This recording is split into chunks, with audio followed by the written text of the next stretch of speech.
Regresamos, segunda media hora de programa y están aquí.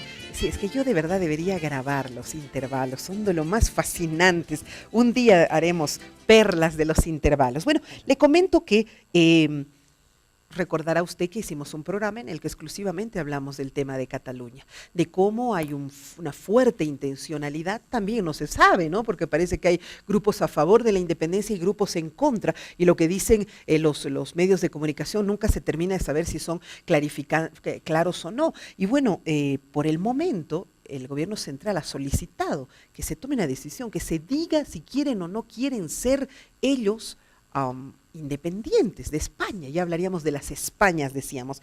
Tengo la nota, por favor, donde Cataluña asegura que declarará su independencia si pierde la autonomía. Ya hablaremos del artículo 155 de la Constitución para poder entender de qué se trata eso. Vamos a verlo.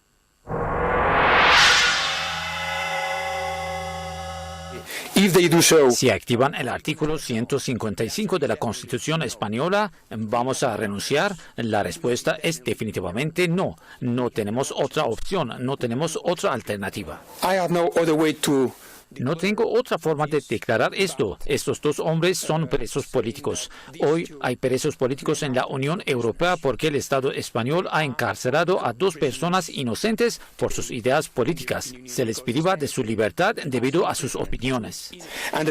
El pueblo votó, la gente votó. Eso significa que realmente necesitamos implementar ese mandato. Entonces, desde esa perspectiva, las elecciones normales, las elecciones autónomas, desde nuestra perspectiva, no son una opción.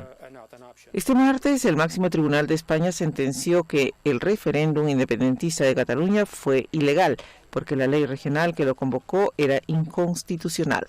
Ahora, el gobierno central le ha dado al presidente catalán, Carles Puigdemont, hasta el jueves por la mañana para aclarar si se ha declarado la independencia el 10 de octubre para poder o no activar el artículo 155. Crisis de identidad. Sí, regresamos. Tendría que arrancar contigo. Mira, dice, perdemos la autonomía y nos declaramos independientes. Explícame eso y el artículo 155. Bueno, más allá de perdemos la autonomía y nos declaramos independientes, creo que la situación contiene otros elementos, ¿verdad? Dime. Desde esa declaración confusa, ambigua de independencia de Cataluña y suspendida inmediatamente, se ha generado una confusión a nivel del Estado español, ¿verdad? Ver, ¿por qué confusa? Ellos han puesto en su asamblea la decisión de la votación y han ganado. No ha sido así. La declaración de independencia ha sido un acto al margen, extraparlamentario. Las personas identificadas con 75, si no me equivoco, 72, han pasado un cuarto y han firmado esa declaración. No como parte de un plenario, digamos así. La Generalitat, el Parlamento catalán, está suspendido en sus funciones. Ajá, qué por buena el propio aclaración. gobierno catalán. Muy bien. ¿Ya? Entonces, a partir de esa declaración confusa y declaración de suspensión inmediata, el gobierno español pide una aclaración, porque la aplicación del artículo 55 amerita un procedimiento. Entonces se pregunta, ¿han declarado la independencia o no? Entonces, la primera respuesta, cuyo plazo ha vencido el lunes pasado, ha sido insuficiente. Se convoca al diálogo y no se responde a la pregunta. Correcto. El segundo paso es, ya no la pregunta en sí, sino, a partir de que usted no responde, le damos este plazo para reconducir en la legalidad todas las acciones que han roto el orden constitucional, las normas del Tribunal Constitucional. La respuesta que ha recibido hoy día el gobierno central es, de alguna manera, igual confusa. Se indica que la suspensión continúa, pero de no escuchar este llamado al diálogo, Cataluña se podrá ver obligada a reactivar su independencia. Por lo tanto, el gobierno central ya ha respondido indicando que al no recibir una respuesta clara y contundente, se va a iniciar el proceso de aplicación del artículo 155, que no es una cosa tan automática. A ver. El siguiente sábado, en 2 días, el Consejo de Ministros se va a reunir para darle una ruta crítica a la aplicación del artículo 155. esa propuesta va a tener que ir al Senado. En teoría tendría que ir a la comisión territorial, pero se puede crear una comisión especial. Van a tener el tiempo de debatir la ruta crítica, incluso las autoridades catalanas van a poder asistir, si así lo desean, a las sesiones de esa comisión para poder representar o manifestar posiciones. Cuando suceda todo este procedimiento, recién se va a poder aprobar la aplicación en la forma y medida y límites que lo establezca, obviamente, el Poder Legislativo español. Ok, bueno, clarísimo, ¿no? Ahora, yo digo, ¿cómo le cae esto a una Europa que estaba tratando de unirse y que ahora se va fragmentando? Para ti. Yo quisiera volver un poquito hacia atrás y recordar que la convocatoria fue para la votación del referéndum, fue realizada al margen Claro de la que ley. sí, claro que sí. Por eso la policía entró y por eso no dejó que ellos, Sí. queda claro, que no querían que voten, no Así permitían es. aquello, igual. Se realizó la votación y todavía no se sabe exactamente, pero también allá en Cataluña ha existido un enorme ausentismo. Se presume que prácticamente todas las personas que desean permanecer dentro del marco del Estado español no votaron. Entonces, por eso muestra, por supuesto, el por qué el resultado es superior al 90% por el sí a la independencia. Correcto. Nadie fue a votar de las personas que querían formar parte todavía de Otra España. vez como Venezuela, votación de un grupito solamente, ¿no? Y esos son los que pareciera que pueden definir los destinos de un espacio. Sí, entonces eso hay que tomarlo muy en cuenta en el momento de hacer el análisis. En el marco europeo esto es terrible. Esto es terrible porque España no es el único país que está enfrentando procesos separatistas. Hay procesos separatistas en varios países. El Reino Unido en este momento está a punto de quebrarse. Escocia está decidida a formar parte, a permanecer dentro del marco de la Unión Europea, mientras que Inglaterra y Gales están en otra dirección. Existe un proceso que se está abonando hace mucho tiempo y lentamente, pero con seguridad está avanzando, que es la independencia del norte de Italia. En el norte de Italia se asume que en el centro y en el sur de Italia se dilapida el dinero que básicamente se genera en el norte. Entonces están Igual, cansados de la situación. Irlanda, Después, el País Vasco, se va pulverizar. Lo que pasa es que en este momento ya tenemos que asumir que el paradigma del Estado-Nación ya es cosa del pasado. ¿Te parece? ¡Wow! El paradigma del Estado-Nación ya se quedó con el siglo XX y murió con el siglo XX. Y a partir del siglo XXI nos estamos dando cuenta de que existen nuevos paradigmas que están obviamente en discusión. Uno de ellos, que también se está discutiendo en España en este momento de una manera muy avanzada, es el paradigma de la plurinacionalidad, así como Bolivia, que es un Estado plurinacional, ver la forma de que España se reconozca a sí misma como un Estado plurinacional. Pero la Constitución española dice que son plurinacionales. Es un Estado autonómico. Autonómico, 17 autonomías. Ahora, hay otros casos también. En este momento Flandes está queriendo separarse de Bélgica.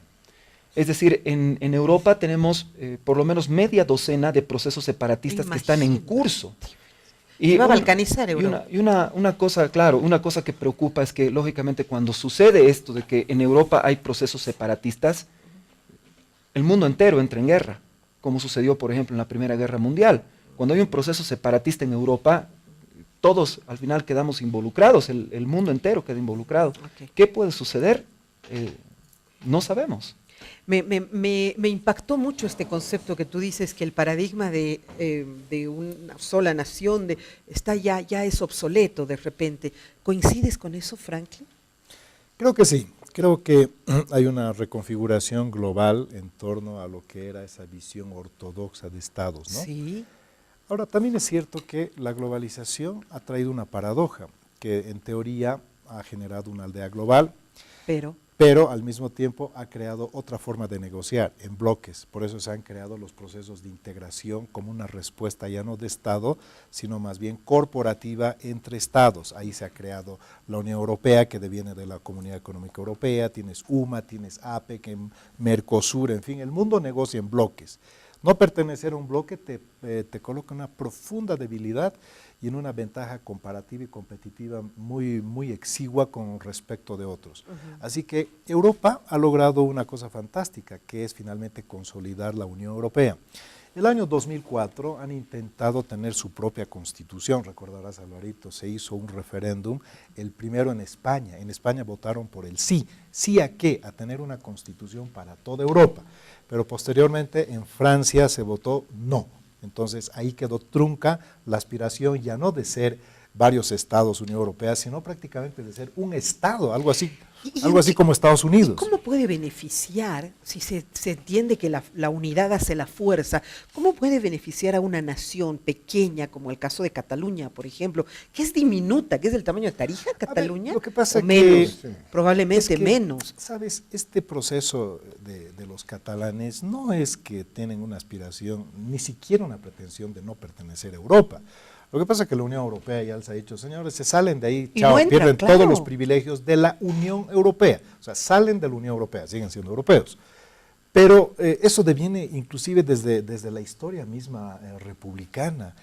Los carlistas, por un lado, los catalanes apoyaban a los carlistas y los otros españoles apoyaban a los borbones. Y perdieron. Después Franco los expulsó a los borbones, pero al mismo tiempo los segregó a los catalanes, ni siquiera podían hablar en catalán.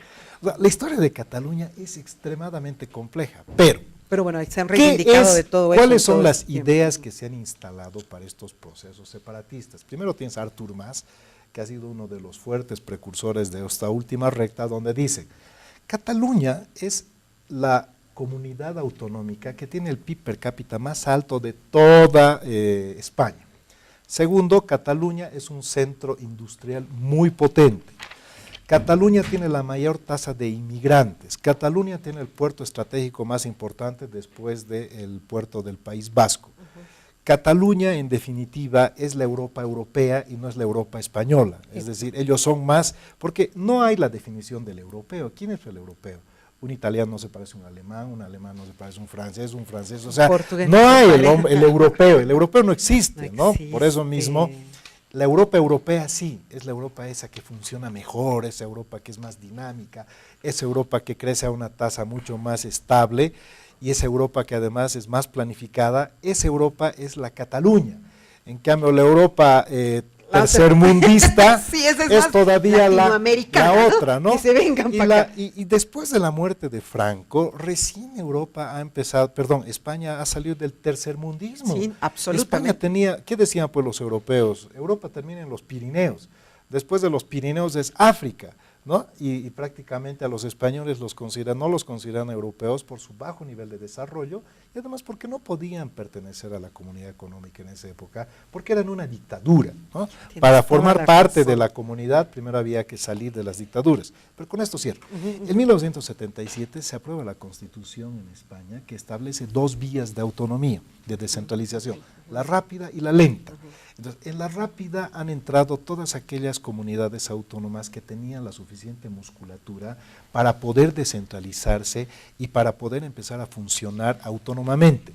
Y por lenta entraron esas comunidades que no tenían la suficiente musculatura, y eso básicamente fue el sur de España, donde está Andalucía, Granada, Sevilla, en fin, ¿no? Andalucía, claro. Pero siempre fue Cataluña un gran motor, y los catalanes tienen en su sentimiento y pensamiento la idea que les han vendido, que España les roba, que ellos aportan más y que reciben menos. Muy parecido también al discurso de los vascos, que los ¿no? impuestos son demasiado altos y que cada año están perdiendo 16.000 millones de euros. Eso es lo que están perdiendo ellos. Y que por lo tanto, para dejar de perder eso, se van a escisionar, se van a separar. Que es un mal negocio ser español para los catalanes. Yo me acuerdo que estuve en una reunión cuando estaba haciendo el doctorado, en un encuentro donde estaban, brillantes genios y hablaban de la Unión Europea y decían, lo único que nos interesa de España, de que España se incorpore a la Unión Europea, escucha esto, ¿no? Decía, la única razón por la cual nosotros nos interesa es por su cercanía con Latinoamérica, porque España como tal, igual que Portugal, a nosotros no es importante ni atractivo que sea parte de la Unión Europea. Entonces imagínense lo que significa esta España, además ahora con todos esos conflictos para una Europa tan fuerte y tan europeizada, como tú dices, ¿no? Que me parece un concepto muy interesante. Ya la última ronda, en todo caso, porque ya no me va a alcanzar el tiempo ni siquiera para hablar de Puerto Rico, si no puedo. Pero ¿cómo vas a viajar tú? Como viajo yo les cuento, ¿ya? En todo caso, Álvaro, ¿esto va a afectar a Latinoamérica, por ejemplo, ya que hay en el mundo entero tantas intenciones de separatismo? Por lo menos la independencia de Cataluña no la vamos a ver pronto. No la vamos a ver, oh, mira. En ningún caso. En ningún caso. Okay. Creo que también dentro de las líneas de análisis se tiene que pensar que este lugar donde estamos casi al borde del precipicio también ha podido ser un objetivo de las autoridades catalanas para negociar. Y ahí un poco quiero sacar el antecedente que decía Jorge y de alguna manera lo mencionó también Franklin en cuanto al proceso. No debemos olvidar que en todo este proceso de construcción autonómica en España, esas velocidades que muy bien ha explicado Franklin, el País Vasco es la que más tiene un control financiero superior a cualquier otra autonomía. El 2006, el Tribunal Constitucional y la legislación española reconocen la existencia de una nación catalana. Sí, reconocen. Sí. Y el 2010, el Partido Popular presenta un recurso de inconstitucionalidad de esa parte del Estatuto Autonómico. Y fallan a favor del Partido Popular, por lo tanto, se quita ese reconocimiento 2010. En el 2010 aparece una crisis galopante en España, donde el gobierno catalán lo primero que hace es reducir todos los gastos de inversión social, echando la culpa que todo ese enredo de falta de inversión pública era culpa de Madrid. Por lo tanto, hay un discurso que ha venido generando unos ánimos y que se ha creído la gente, ¿no? Pero es cierto, y lo repito acá, que ni siquiera la mayoría, menos la mitad del país, se habla entre el 41 y el 44% de los catalanes que optarían por una visión separatista. Para terminar, creo que tenemos que ver y analizar la propuesta del Partido Socialista Español. Pedro Sánchez ha propuesto la creación de una comisión de 6 meses territorial para que posteriormente hablemos de la reforma a la Constitución española, donde ahí sí las demandas catalanas podrían encontrar respuesta. Ok, muy bien. Voy a ir a la nota número 2 porque me parece fundamental ver esto. La gente sigue estos temas, siempre estamos con los ojos puestos en Estados Unidos. Vimos a Donald Trump en Puerto Rico después de la desgracia que se vivió. Vamos a ver, por favor, la nota muy breve para ya cerrar el programa.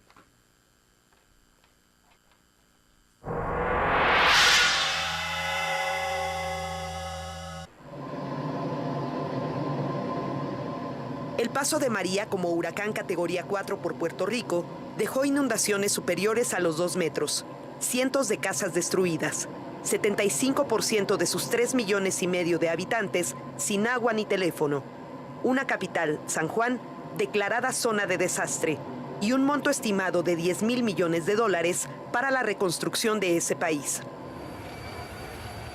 13 días después, Donald Trump llegó a Puerto Rico y trató esta crisis como si fuera un problema administrativo. I hate to tell you, Puerto Rico, but you've thrown our budget a little out of whack because we've spent a lot of money on Puerto Rico, and that's fine. We've saved a lot of lives. If you look at every death is a horror, but if you look at a real catastrophe like Katrina, and you look at the tremendous hundreds and hundreds and hundreds of people that died, and you look at what happened here with really a storm that was just totally overpowering. Nobody's ever seen anything like this. What is your death count as of this moment? 17? 16 certified. 16 people certified. 16 people versus in the thousands. Trump no presentó un plan concreto de ayuda. Y a la alcaldesa de San Juan, Carmen Yulín Cruz, con quien ha tenido choques en Twitter, solo le dedicó este instante.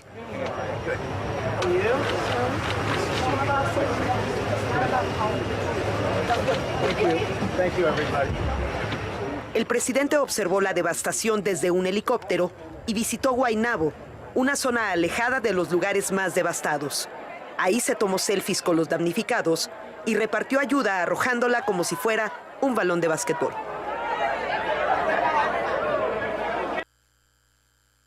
Es impresionante lo de Puerto Rico. A ver, tu punto de vista, por favor. ¿Qué Puerto Rico es una isla que recién se incorpora, no hace mucho se incorpora a lo que es Estados Unidos dentro de ese federalismo? Es, pero no es, digamos. Puerto Rico se va incorporando paulatinamente a los Estados Unidos después de la guerra que hay entre Estados Unidos y España. En la misma guerra en la que España pierde Cuba y Cuba se hace independiente. Puerto Rico es ocupada por los Estados Unidos, pero nunca llega a convertirse en un estado federal.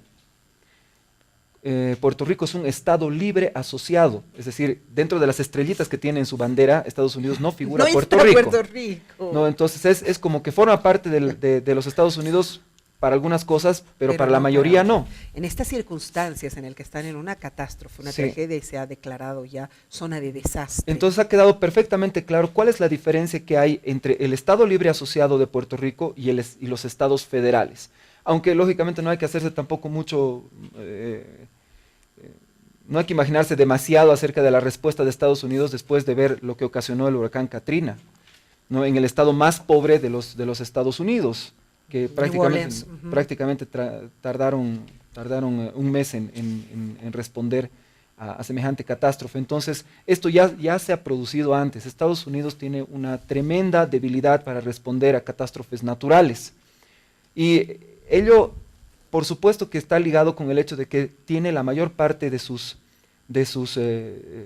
fuerzas, las fuerzas que podrían hacer la ayuda inmediata, que son necesariamente las Fuerzas Armadas, las tiene desplegadas por todo el mundo. Para otra cosa, ¿no? O ocupaditas de otra cosa. Entonces, traer a esas Fuerzas Armadas representa un gasto tremendamente grande, pero además le representa perder en alguna parte su peso específico. Poder ayudar a Puerto Rico le representa tener que mover fuerzas de otra parte del planeta. Sin duda, y peor cuando se trata de un hombre con una actitud tan miserable, ¿no? De decir, ir y decirles, agradezcan que solo tienen 60 muertos, ¿no? Katrina tuvo no sé cuántos. Yo estuve el año pasado en New Orleans sigue teniendo zonas completas devastadas que nunca se recuperaron, que el gobierno nunca se ocupó de volverlas a colocar para que puedan ser habitables y todo aquello. Entonces, más doloroso todavía ver a o sea, eres parte de el país más grande del mundo, o crees ser parte. Viene este caballero, te habla mal, te trata mal, pelea con la gobernadora, en todo caso, de Puerto Rico, lanza papel higiénico. Es decir, cosas ya que ofenden como seres humanos. Donald Trump tiene una sola actitud con los latinoamericanos, de desprecio.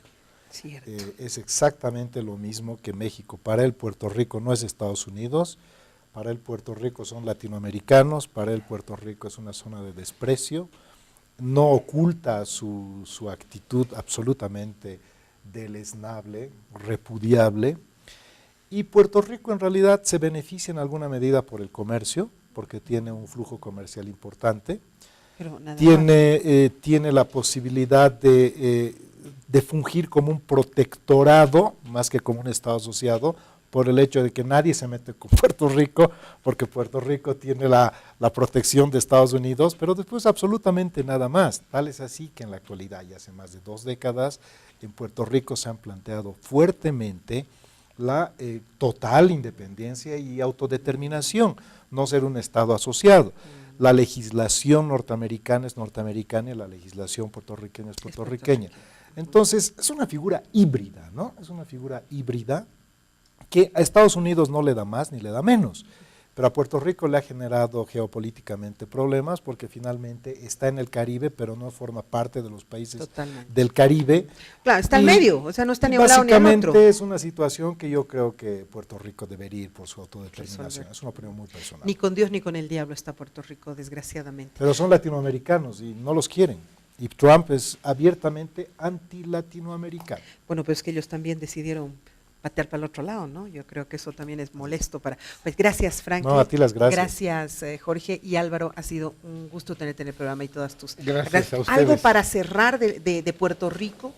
Poco se puede decir, la situación ya ha sido muy explicada, lo que hay que desear es que salgan de este desastre que todavía 80% de la población está sin energía, recién se van a reanudar las clases, tiene una deuda que está en quiebra Puerto Rico, por lo tanto es un combo de dificultades y obviamente que cada día se pierde más ese Estado libre. La palabra libre es casi ya inexistente porque hay una dependencia económica de Estados Unidos terrible, ¿verdad? Ni siquiera como Estado se puede declarar en quiebra y beneficiarse. Se ha aprobado una ley especial, la ley de la promesa, para que se pueda acudir a esto.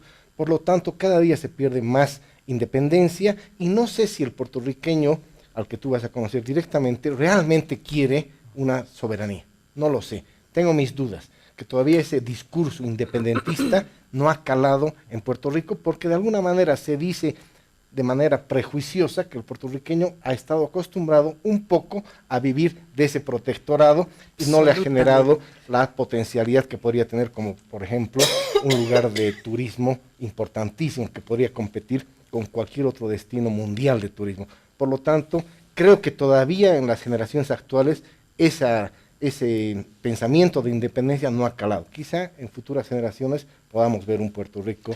Sobre todo, gracias Álvaro, muy importante lo que dice, sobre todo ahora que están evaluando, porque en las circunstancias críticas, en los momentos de crisis, es cuando tú reconoces si realmente valía la pena ser parte de esto o no, y seguramente las futuras generaciones reconocerán que, bueno, pues los antecesores no lo hicieron tan bien. Un abrazo, hasta la próxima.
Esta es una radioemisora afiliada a Asbora.